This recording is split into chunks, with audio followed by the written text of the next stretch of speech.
سورہ فاتحہ کی کوئی ایک آیت چھوڑنا بھی یہ سجدہ سہو کے وجوب کا سبب بنتا ہے۔ چنانچہ فرض نماز کی پہلی 2 رکعتوں میں اور سنن و نوافل، اسی طریقے سے وتر کی ہر رکعت میں سورہ فاتحہ کو مکمل پڑھنی یہ واجب ہے۔ لہذا اگر بھول سے اس کی کوئی آیت یا کوئی جز رہ گیا تو اس کی تلافی کے لیے سجدہ سہو لازم ہوگا۔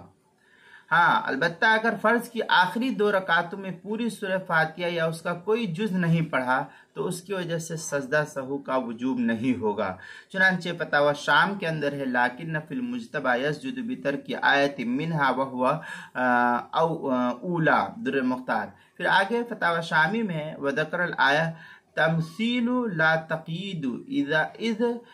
اذا بترک شیء منہا آیت او اقل وغیرہ جو ہے عبارت فتاوی شامی جو زکریہ بک ڈپو دیوبند کا ہندی نسخہ ہے اس کی دوسری جلد صفحہ 149 تحتاوی علی مراقی الفلاح صفحہ 250 فتاوی عالمگیریہ پہلی جلد صفحہ 126 البحر الرائق دوسری جلد صفحہ 94 آگے البحر الرائق کے اندر ہے وَإِن تَرَكَهَا